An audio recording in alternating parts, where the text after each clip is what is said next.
Cullen goes live in 2 minutes.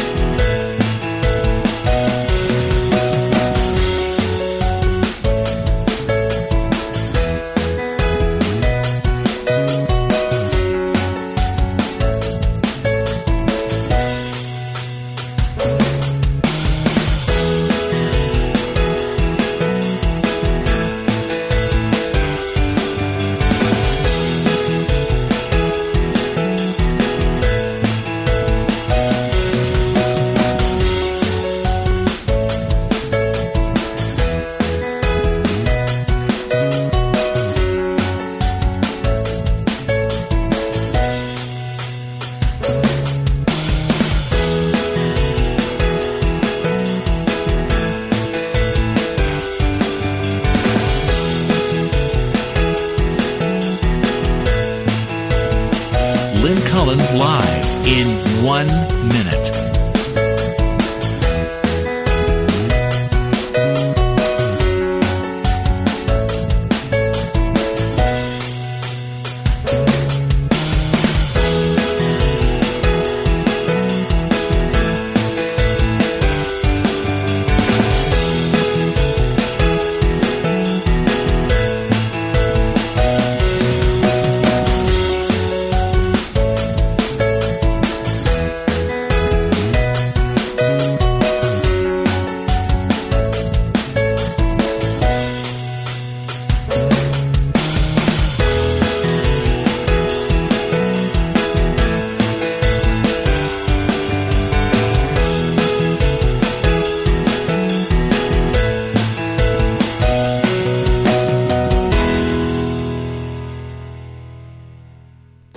Welcome to Lynn Cullen Live at pghcitypaper.com. Email your questions and comments to Lynn at pghcitypaper.com. Oh, yeah. Well, thank God that's over. Talking about, of course, Iowa.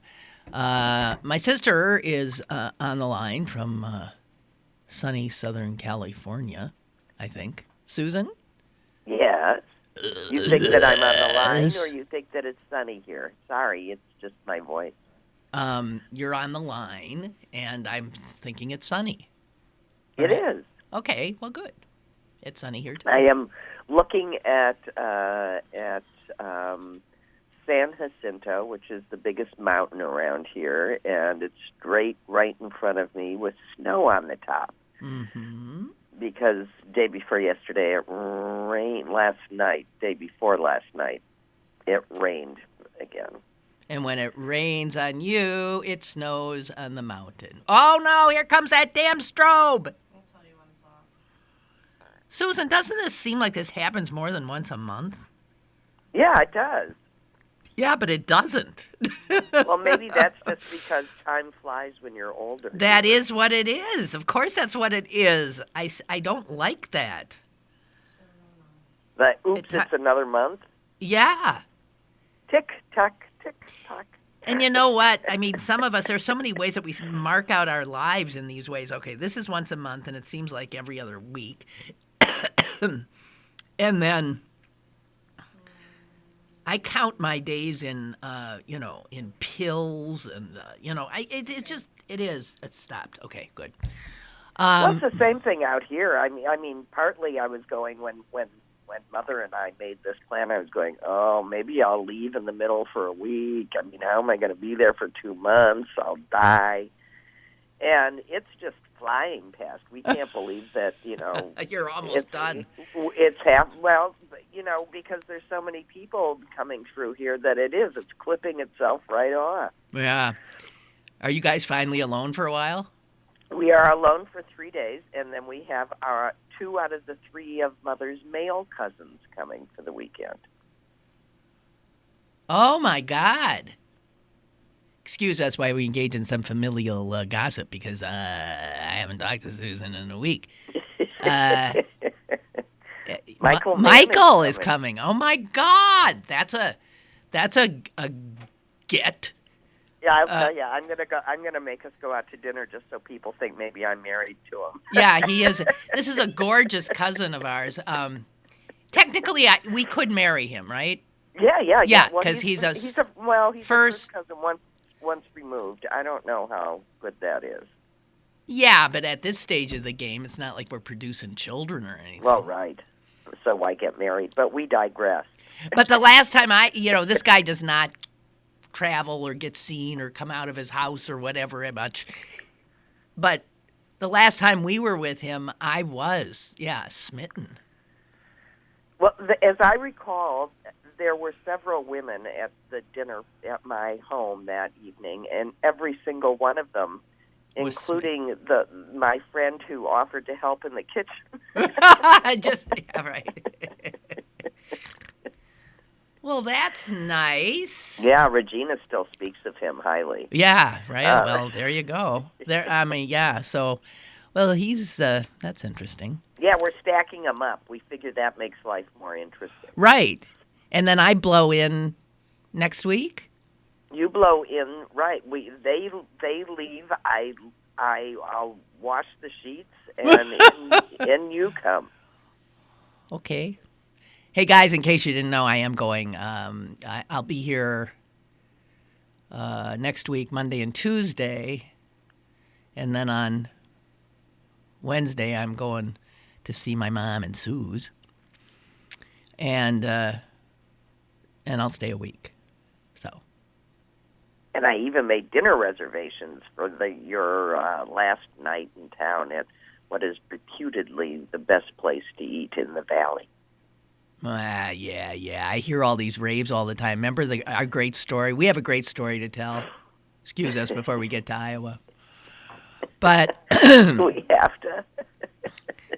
Well, I'm sure I've told this story before, but it is a funny story. Let's see if Susan and I are always wrangling about facts of past events. We always wrangle about whose life it was. Yeah, but we know this one we did together, right? Okay. Do you know what we're talking about? I have no idea what. Oh, you don't? Okay, no. So this happened maybe 25 years ago easily. Maybe even a little more. I was working in television here. Right. Oh, I know what you're talking about. Okay. So Susan and I are in Palm Springs. My parents had a place there that they would go to. And we were there. And there were a whole bunch of other people. I can't remember. Family. And I remember my father saying, I'm taking you all out to dinner to this is what made me think of it, because you said the supposedly great restaurant. This is a place where you will go and you will see celebrities. Everybody who's anybody goes to Wally's, right? Oh, God. By the way, we went to Wally's. Is it disgusting? Go ahead. Yeah, but that was it, wasn't it, Wally's?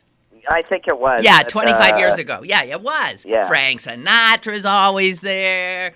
Everybody. Bob Hope. So we go, and we have a huge round table, because there were a bunch of us.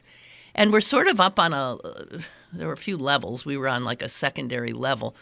We're eating, we're drinking, we're this and that. And I'm checking out this huge room. I don't see anybody. That's a celebrity.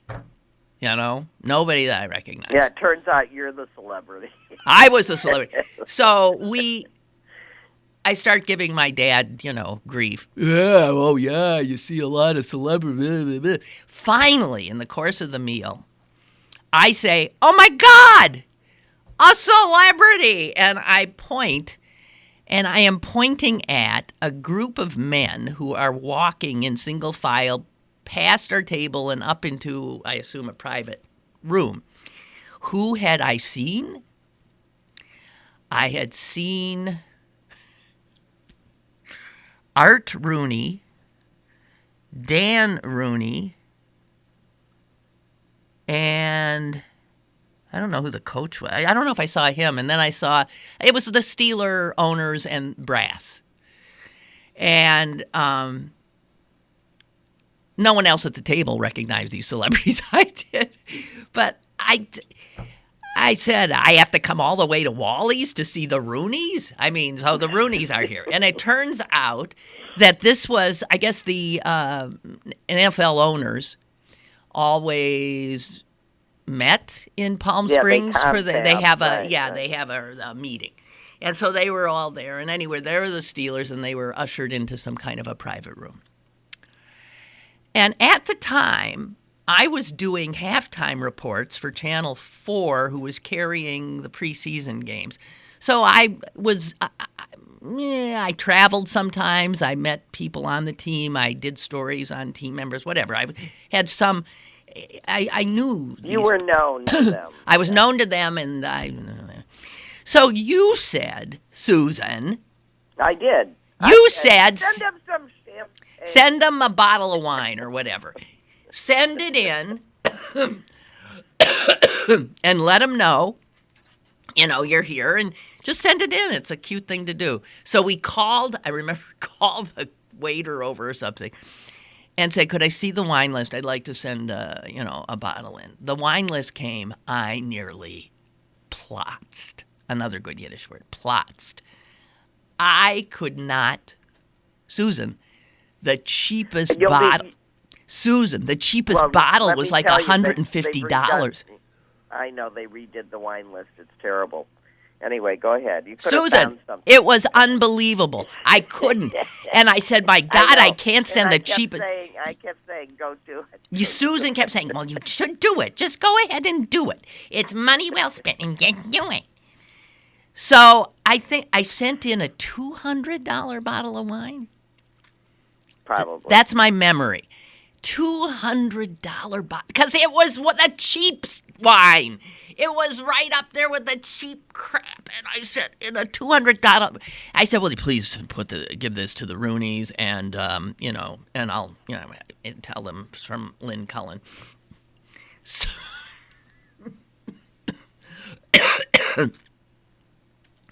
so I'm out $200. Not too long after that, a waiter comes to our table carrying a bottle of wine, right? Or was it two? Whatever, they had reciprocated.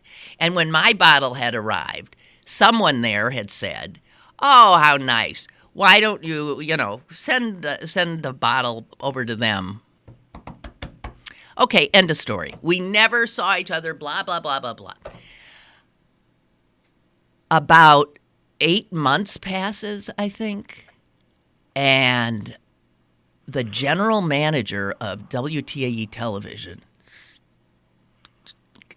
stops me in the hall and said, I want you to know that you almost cost us a lot of money today. And I said, what did I do?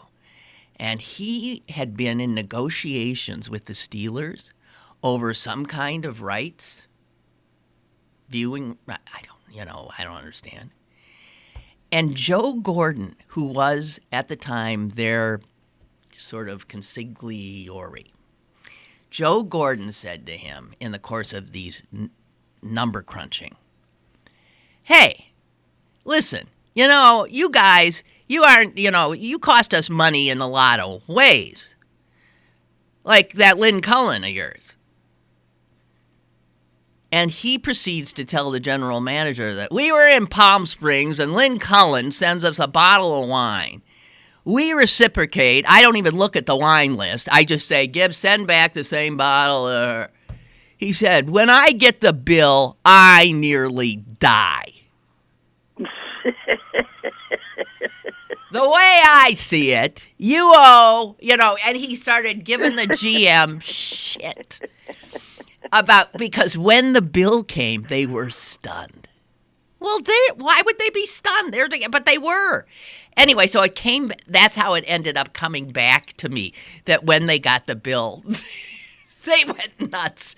And so we were all out a lot of money for whatever. I hope that wine was good. I don't remember. And of course, he was kidding about it being an issue. So Susan, I'm sure. I'm sure he thought the whole thing was amusing. Yeah. So that's when you say, you're going to take me. It just reminded me of Dad saying, well, we're going to go to Wally's and anybody is there. Well, we did go. As I said, we went to Wally. And it's come down in the last quarter century? It looks exactly the same, and the food was probably cooked 20 years ago, and the wine was... there wasn't anything to order on it. We all agreed, and then we still got this huge bill, and we all pronounced ourselves totally ripped off and left. Well, see, I guess you always walk out of Wally's feeling like you got ripped off. Don't go to Wally's in Palm Springs. No, then there's no more stars there. There's just a lot of 90-year-olds. I always say Palm Springs is just a bunch of wrinkled white people with tans. No, it's a bunch of young faces on 90-year-old bodies. Oh, God, that's even worse. Oh, my God, really? Are they all like Botoxed and stretched out? Oh, God. Oh, yeah. No. Mom's always commenting about it. Look at how that poor thing walks.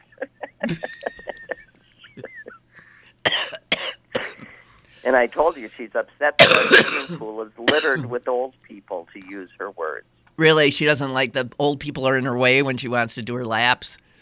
Well, she won't get in. It's too warm. Our mother swims and has always swum. Is swum a word? Yes. S-U-M. All of a sudden, it sounded very strange. Has always swum back and forth in this slow, maddeningly slow. Don't you think, Susan? Well, yeah. Because she's not doing it in a race. She's doing a long distance. So it's just this like... And she also doesn't kick, which is what propels you. So. Yeah, I know. She's dragging her legs, this big muscular... This is a 93-year-old with, like, Michelle Obama shoulders. Oh, God. So, yes, as she knifes her way through the water. But she won't. We've told this story before. You can tell I do not want to talk politics today. No, I don't. We could talk Lulu Lemon. I was reading about the owner of Lulu Lemon this morning, and he aggravated me yet again. He is vile, and I'm wearing his... He is so vile. I'm wearing his pants today. Guys, for those of you who don't know Lulu Lemon, you see that little spot? That spot.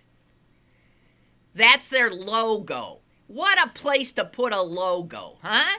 There. So every time you wear his pants, you're walking down the street, and Someone tries to pick the logo off. People always, excuse me, ma'am, excuse me. I cannot tell you how often they run after you. You've got something on your, and then I have to go through the, no, I say, no, it's just a damn logo.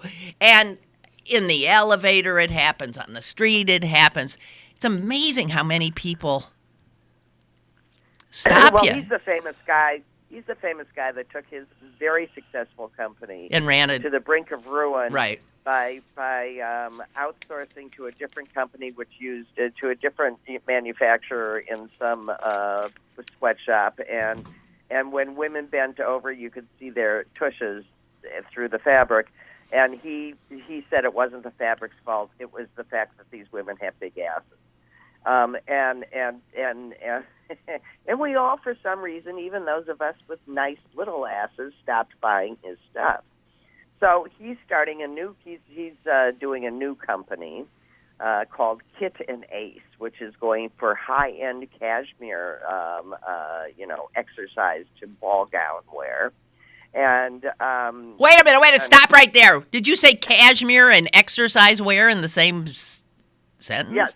It's washable cashmere that you're supposed to be able to wear with your sneakers to work out in, and then hang a strand of pearls and go out to dinner. Who knows? But anyway, it's in the New York Times. You can read it for yourself. All right, fine. But anyway, so how does he manage? So I'm reading to see what he's doing now, and he's all about meditation. And the New York Times reporter arrives a half an hour late because of traffic or something, and he proceeds to interrupt the meeting and give her a whole lecture on being late and how it's rude, and then takes her through this progression where in the end it would bring his company down, and then we call it Jewish time. What is what? Jewish time is being late? I thought that was I thought that was black time. Hey, Clarence! Clarence! Help me here! Help me here! I never heard that being late attributed to Jews. I just go, it's like you're reading this article and someone comes up and slaps you upside the face. You're going, what? I don't deserve that. So he's just the guy is a total asshole. So the guy can't help it. He Right. can't help it.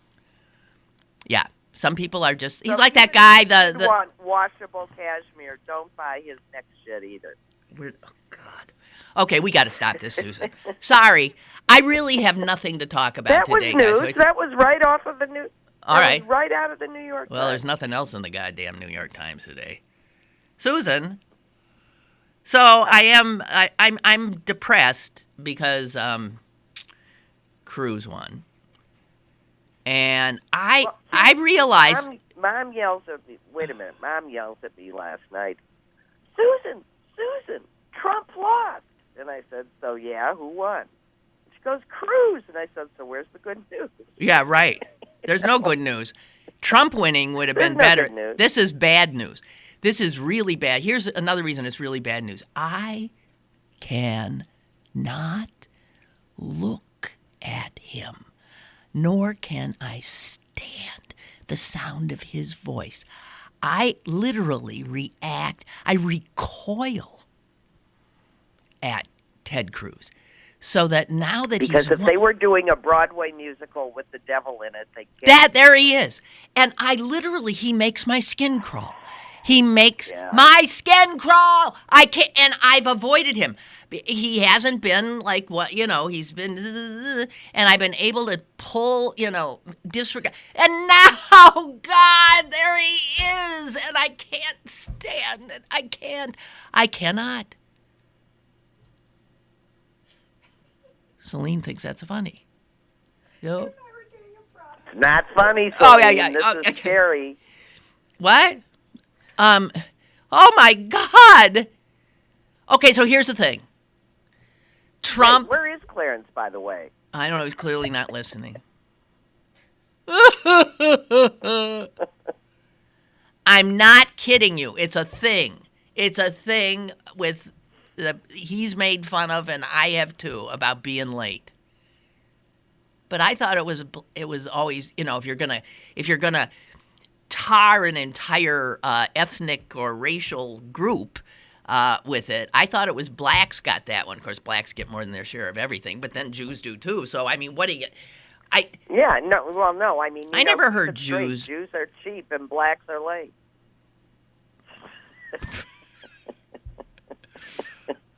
Oh God. Okay.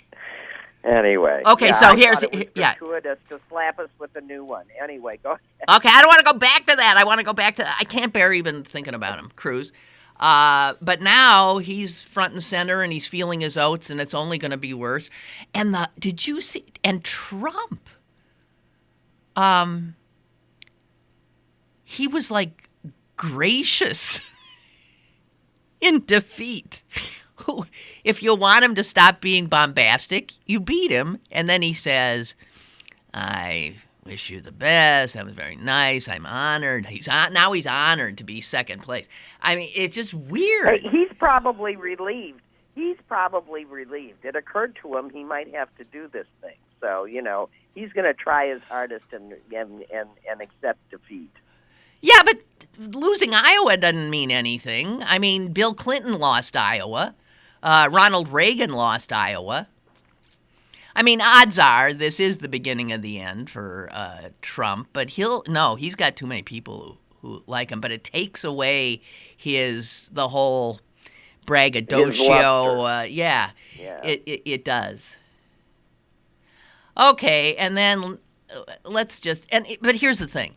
So it's been said for fair-haired old geezer, yeah. It's been said. Hang on. The Cruz's strategy was always to shadow Trump, essentially, so that when Trump imploded or whatever, that all of his voters, that sizable hunk, would come to him. So to sort of stake out the same anti-immigrant, he was like acceptable Trump, right? And this looks like it might, if in fact that's the case, he's got a ton of numbers. Now, what also has happened with Rubio coming in, almost pushing Trump into Rubio's third. Right there. So Rubio's in it. So now we got I think what we got here is a 3-person race. But Rubio, of course, is the only one of the 3 that looks like an acceptable human being to pragmatic people. So I think unless something else happens, this looks like the person who's best positioned is Rubio right now. Yeah. Oh, God, and he's so friggin' conservative. You cannot imagine. It's just that Cruz makes him look rational. I don't know. We're in for quite a year, aren't we? And then Hillary, again, I mean, essentially, it was a tie. It was not. And she did not. Was a tie, but she's saying she won it because, but they both come out with delegates. I think pretty much the same. She's got one more than he. And well, no, they take one poor delegate and they cut him in thirds. Oh, I wouldn't want to be that delegate. What poor soul is that? She gets an arm and 2 legs, and he gets the rest. Okay. Well, I don't know. Now on to friggin' New Hampshire. We'll be as sick of New Hampshire people as we are now of the Iowans. And, oh, God, I can't stand this. All right. Suze, Sanders, good showing. Good showing because 4 months ago, I think most people in Iowa didn't even know who he was, right? He was like in polls taken 4 or 5 months ago, he was like 40, 50 points behind Hillary. Pretty impressive. I don't know. So there you got it. There we got nothing.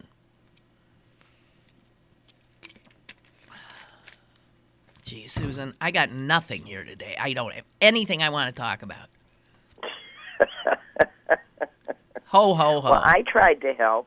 I know you did. You told me to be quiet. Yeah, but never mind. Okay, so Chuck writes this.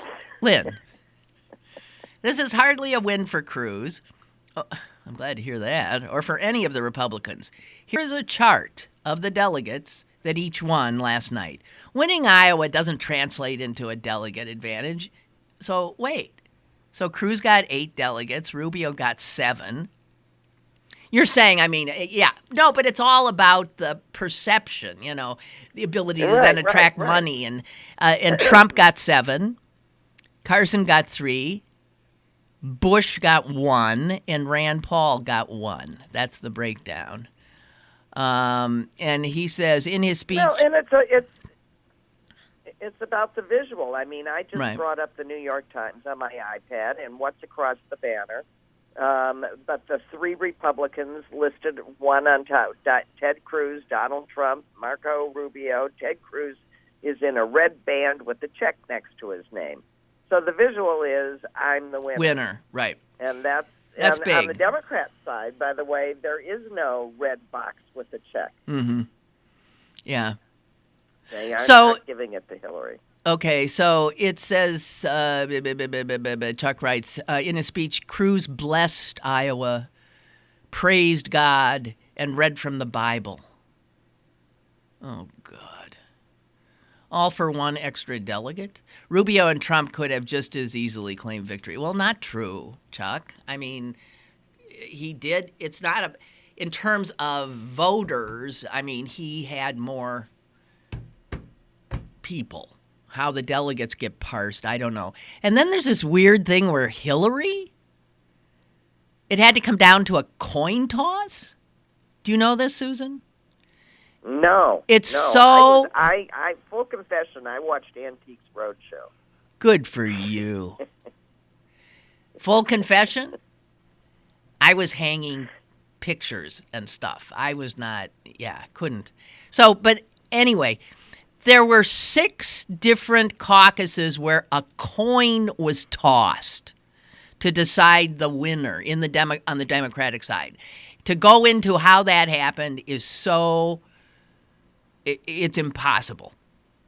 I'll do this one. Okay, so there were 484 attendees at this one site. And when they first counted each one's preferences, Clinton had 240. Sanders had 179. O'Malley had 5. Then he's thrown out. You can't even vote for him anymore. He was declared non-viable. And then somehow I don't know. That's not a tie, but somehow they ended up having to toss a coin to see who won. And Hillary won. Well, maybe you need a 2/3 majority or something. I don't know. She won, and that happened in 5 other places last night. She won every coin toss of 6, which seems really strange. It does. Okay, but what do you think the odds are of that? And this one article I saw says the odds of that happening are not as as outrageous as the lottery and stuff like that. But it's 1 in 64 is what I read of calling a coin toss 6 times in a row. So I don't know. Well, let's see what they're going to declare a Republican commission to look into Hillary's fixing of the coin toss. Somebody pointed out, yes, yet again, the Clintons relying on money to win an election. That's cute. That's cute. I would like to point out that everybody relies on money to win an election. Yeah, you got to have it, apparently. That's the problem. Right. Yeah. Okay, Dorothea writes in, Lynn, I am with you. I cannot stand looking at Cruz. He reminds me of a devilish-looking televangelist. Cruz, of course, won the Bible-thumping state of Iowa. He could only win those Bible states. Yeah, but you've seen how many of those Bible states there are now, Dorothea? Trust me, Rubio will be... Yeah, I agree with you. It's Rubio. That doesn't make me feel any better. Rubio will be the last man standing. The more interesting story is the Democrats are going to have a hard time picking. Yeah. Well, the problem with the Democrats is that people actually sort of want Bernie but are afraid to vote for him because they just feel like he can't win, and we think it's more important to win. Yeah. And that's gonna, that's a problem. If people like him more than they like her, and that's her problem. She's, for those of us that want to support her, not very likable. I wonder if either of the parties, quite clearly, the American populace is very restive and has had it up to here and beyond with the establishment. It's true. I mean, and with reason. And so that's why you have Sanders. That's why you have Trump. And I wonder even if Sanders and Trump are not the winners, ultimately, if the parties aren't going to see that they damn well better somehow change. And, of course, they won't. They won't at all. Well, no, what we need to happen is for the populace to understand that they need to pay attention all the time. All the time. Right. That they need to shape the Congress in the same way that they want to shape their figurehead, because the president can't do anything without a working Congress, and we haven't had one for a while. And we ain't going to have one for another while. Unbelievable. All right. What else we got here? Oh! Thank you, Margie, for reminding me. First of all, it's Margie's 50th birthday. Happy birthday. Happy birthday, Margie!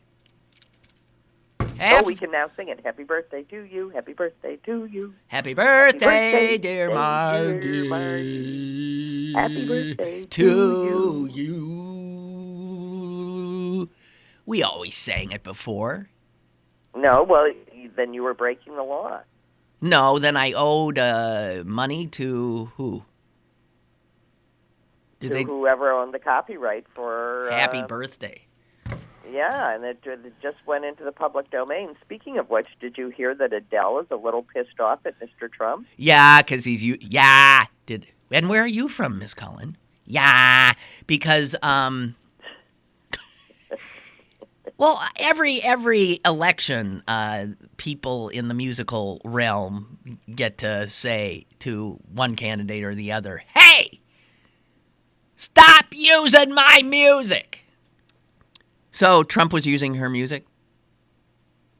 Yeah. And she said, "Stop it." He's beginning and ending his rallies with her song. What song? Do we know? I think "Hello" is what he ends with, which I don't even like, and her big one. What is it? Roland. I don't know. You know, we're old, but you know the song that they played endlessly for 5 years while she was taking time off. Hey, speaking of we're old, Susan, and music, I watched a movie a few nights ago that I thought was really good. And it's called Straight Outta Compton. You've heard of it, right? Yeah. Mm-hmm. And it is about the, it's a dramatic account of the beginnings of hip hop and a specific group called NWA, which stood for Niggas with Attitude. NWA.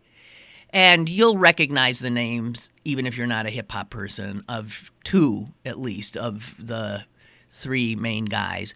And that would be Ice Cube and Dr. Dre. Okay? They were two, and the third was a guy named Eazy-E. And I got to... And Dr. Dre is a crossword clue all the time. Yeah, right. I got to tell you, this is a really good movie. And for anyone who doesn't get hip-hop or where it came from, I found it fascinating. By the time the movie's over, I am like totally into it. But it explains. Here's what I want to say. And I was talking to my son about it the other day. This is, watching that movie, I understood why hip-hop was initially so violent and misogynistic and all that stuff that it is that freaked everybody out. Because they show in the movie how these guys, black men, are regularly living their lives humiliated by the police, by the system, by white people. It really paints that picture beautifully. So when their music... So that music was a way of... And in fact, one of their records was "Fuck the Police." I mean, it was their way of saying, "Fuck you!" And it was their way because they too often found themselves face down on some sidewalk with cops, humiliating them for no reason other than that they were black men. And that's emasculating. This is my take. That's emasculating. And so once you think, I'm going to get my... You would adopt an overly macho pose, I think. I think that's where all that swagger and stuff comes from. Fuck the police. I ain't going to take this shit anymore. I that. Showing... I completely think that's where it comes from. And anyone who doesn't understand hip-hop or who can't get beyond bad words on occasion and misogyny on occasion, you're missing perhaps some of the best poetry and social commentary being done today. Celine, you agree? Celine is absolutely agreeing. And so people who just out of hand dismiss something that's got this, a beat and people talking. So the other thing is I'm trying to keep up with it, and I'm hopelessly behind, but I'm nowhere near as behind as most white people I know, older white people. Well, you have a young son. You have a younger kid. That's what happens. That helps. So I do recommend Straight Outta Compton, and I think that deserved a Best Picture nomination and some definite acting nominations. Two of the guys, the guy who plays Eazy-E and the guy, especially Eazy-E, that is an extraordinary performance. Extraordinary. And Paul Giamatti's in it. He plays their agent, and he, as usual, is astonishingly good. I recommend it. If only look at it as a documentary. It's not, but look at it as one. Ronald writes. And then let's discuss. Thank you, Ronald. In lieu of Clarence, Ronald has written in, God bless you. In the black community, being late is affectionately referred to as CP time. There it is. Colored people time. That's it. And I learned that from Clarence. CP time. Leon. Oh, Leon, thank you. Leon in Georgia sent me that. I can't tell from this. Thank you. It's a little late, Leon. Oh, we'd moved on to another. Okay. Jeez. All right. Yes, and now we've got that where it belongs because, with Jews, time is money. Let's go. Oh, God, Susan!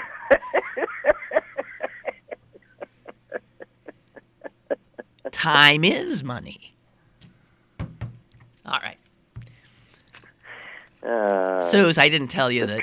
Just trying to keep our slurs straight. Go ahead. But why is it Jews and blacks who got to take it all the time? White. Go ahead. All right.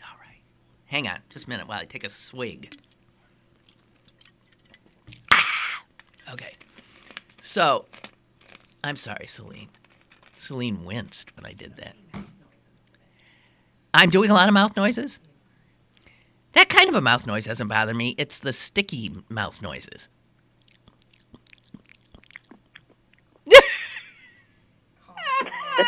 Well, I know I'm coughing.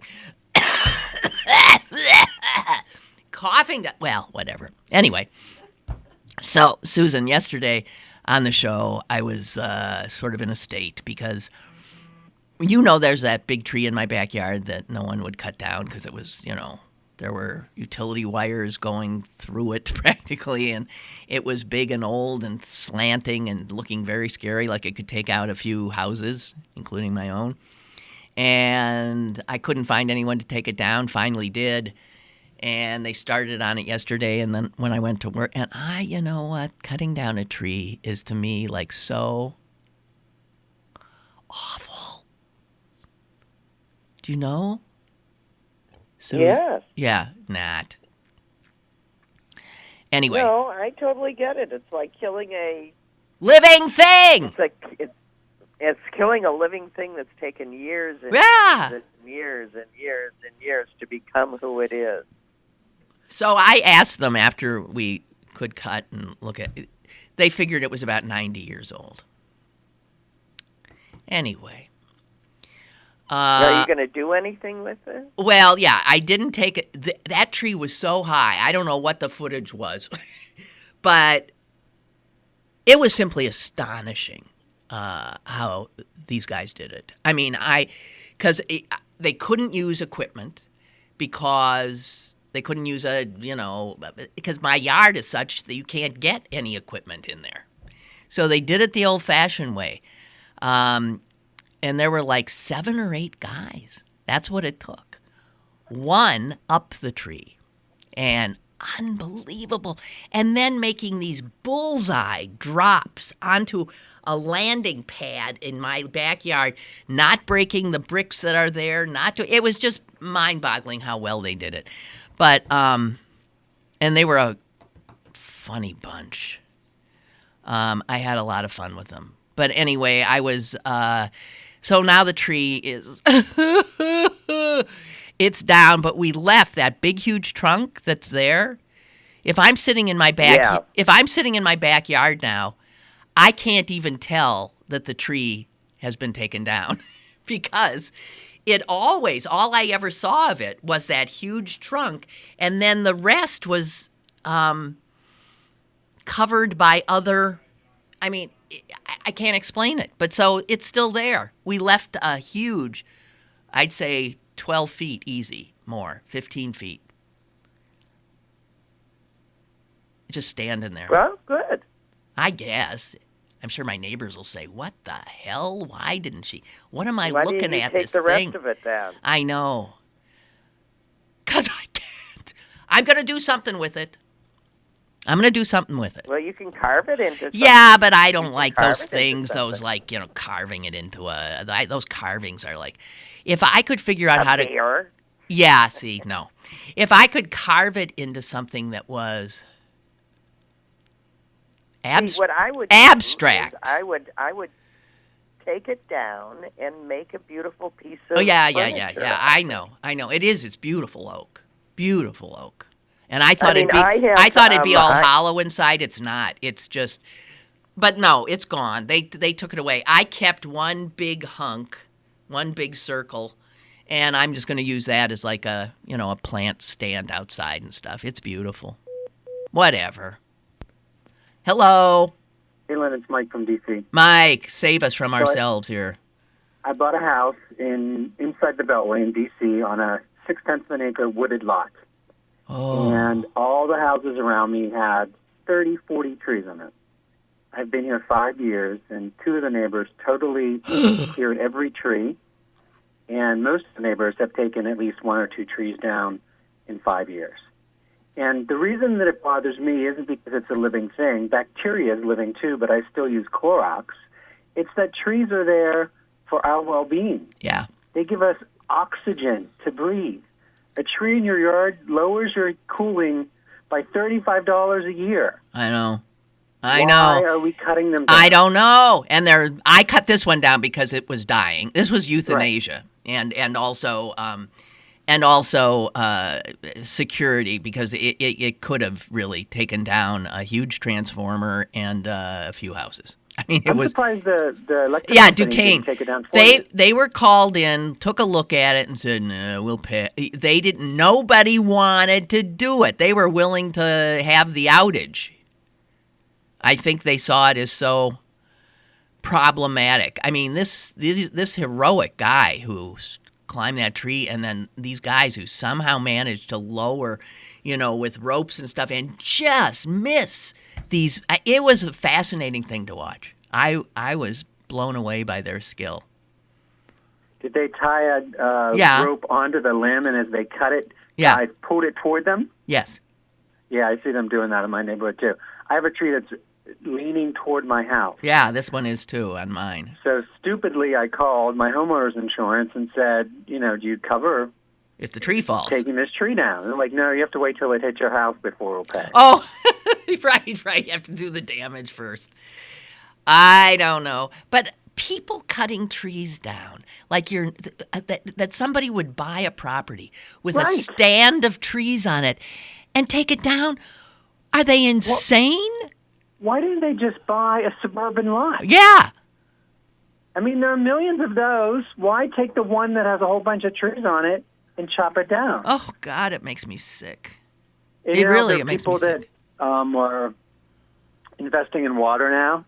Yeah. That's the new thing to invest in because of obvious reasons. You think I think it's going to be trees in the future. Yeah. We can't live without them. My thing is if you cut one down, you got to plant one. You've got to replace. But when you do that to yours, and in some places you do, in D.C., you have to get a permit. Uh-huh. They make a really big, if you live in the district and you want to cut a tree down, it's like a 4-month process. Yeah. And you have to plant another tree, and they do that in Florida too. But the amount of time, because I grew 3 trees out front, the amount of years that it takes for the oxygen to be replaced by that little tree versus that big one, there's no comparison over a 90-year-old versus a brand new one. No.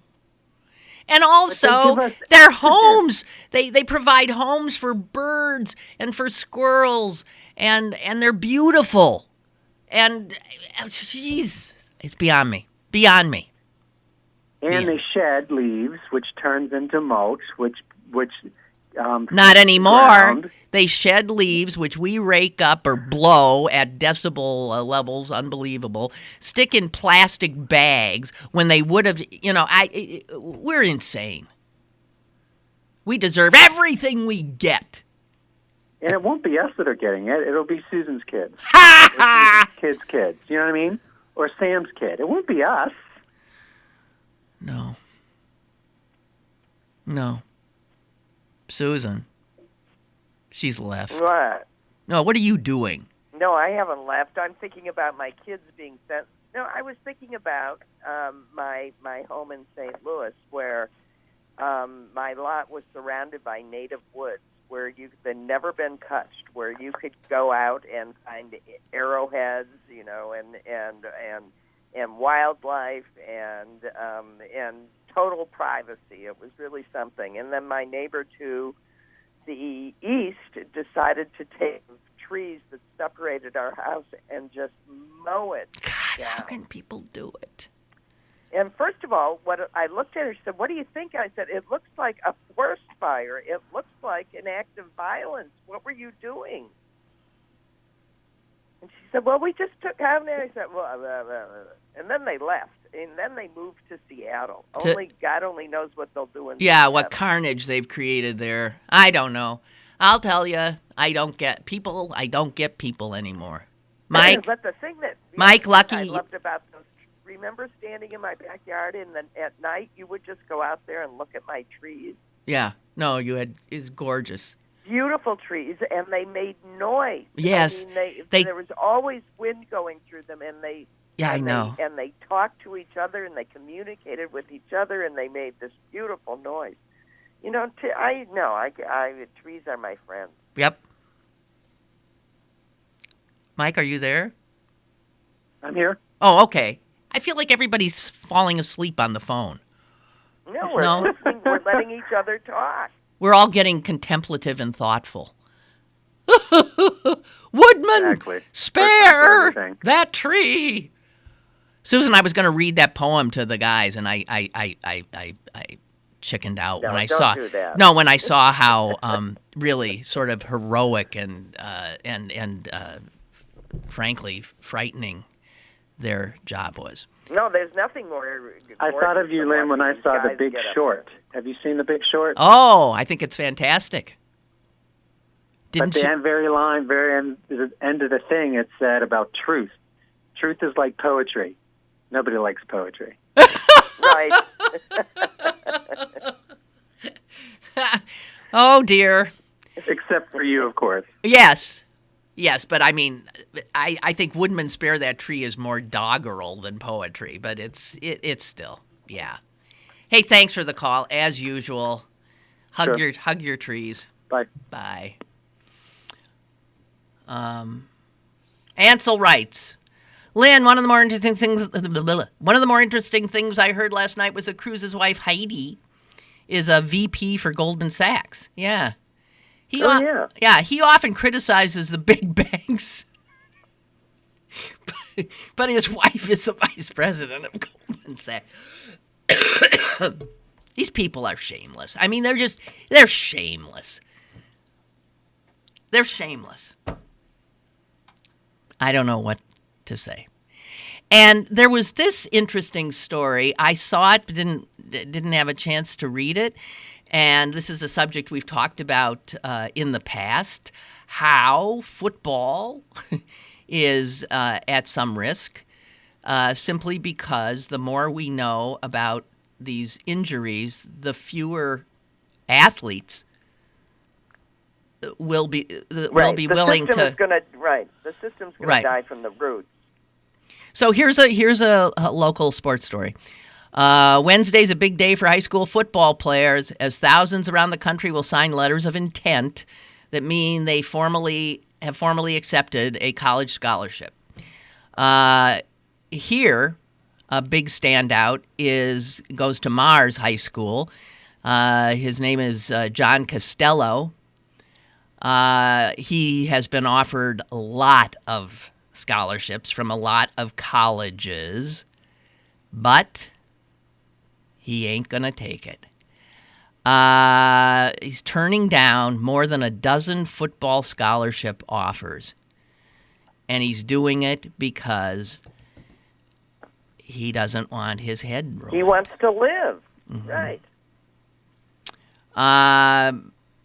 He said no thanks to them all. He decided he would rather play basketball in college, even though he wasn't being recruited for basketball. But he doesn't care. He does not want his head destroyed. Yeah, yay. It says his decision was not made hastily. A well-spoken youngster with a 3.5 grade point average, Costello had been thinking about his college future for months, and he decided against football, even though he never has had a concussion from it. The head injuries, he said, this is his quote, were a huge reason for my decision. I've liked both football and basketball for some time. I wasn't totally sure what I wanted to do. Then that movie. See, here you go. Mm-hmm. Then that movie Concussion came out, and some interviews came out. I watched one interview with Dr. Amalu where he was talking about former Steelers center Mike Webster. After watching that, I said, nah, it's not worth it. Yeah, it would be free college, I know, but your whole life is in jeopardy. You're putting your body in harm's way every single week. It was definitely a tough choice, but I think I made the right choice. You sure did. Good for you. I think, baseball will come back again. There are a lot of these football players were baseball players as well. They'll just go baseball. Mm-hmm. Mm-hmm. Most of these guys are multi-sport athletes, a lot of them. There'll always be people, though, who will step up because of economic circumstances, There will. Yeah, because when you're struggling, when you're poor, when there's a chance of being a millionaire, you're going to take the risk. Yeah, but it's going to be more and more clear that, at least the spectators can't pretend right. that they aren't watching a gladiator sport, that they aren't watching duels to the death, because they are. Right.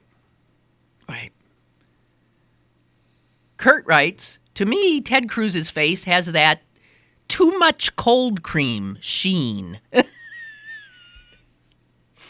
that Rick Santorum also has. He does look stretched tight. He does.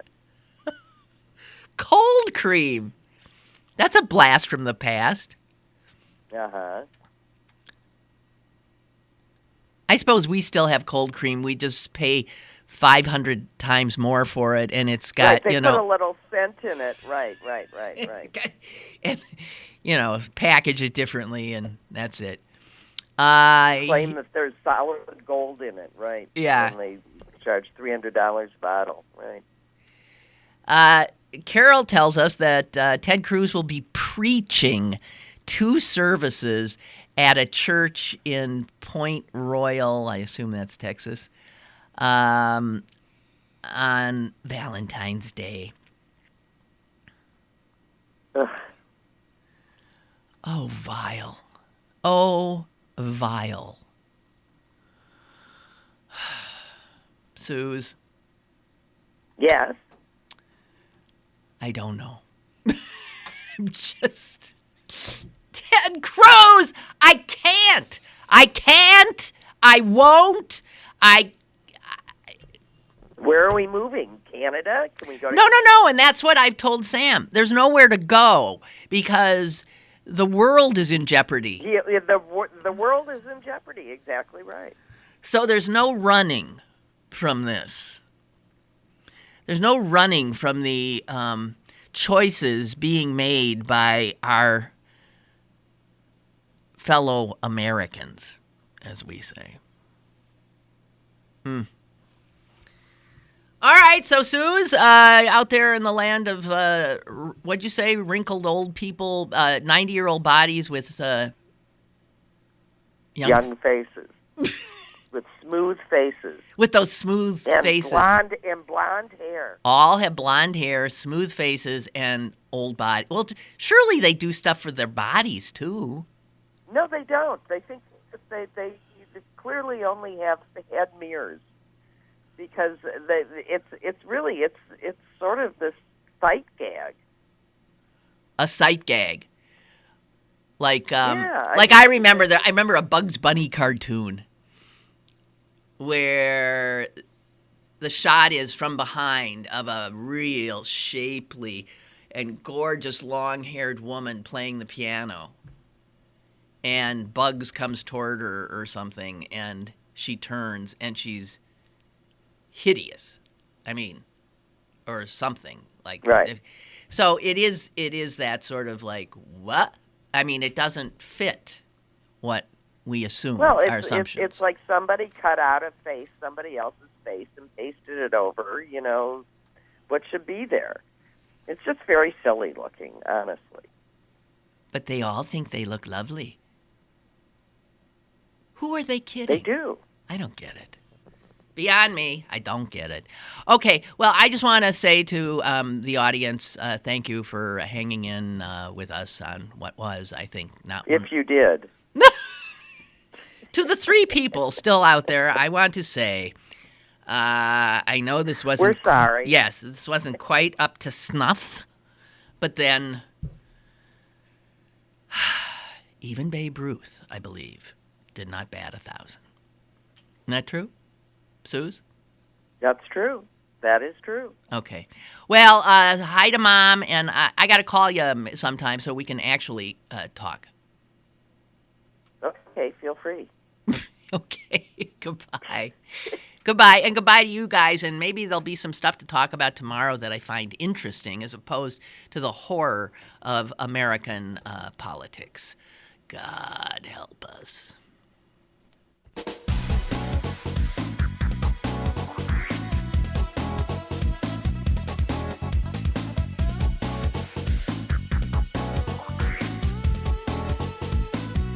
Lynn Cullen Live, Monday through Friday from 10 a.m. to 11 a.m. and archived at pghcitypaper.com. The opinions expressed on Lynn Cullen Live are those of the host and do not necessarily reflect the viewpoints of Pittsburgh City Paper, Steel City Media, and its advertisers.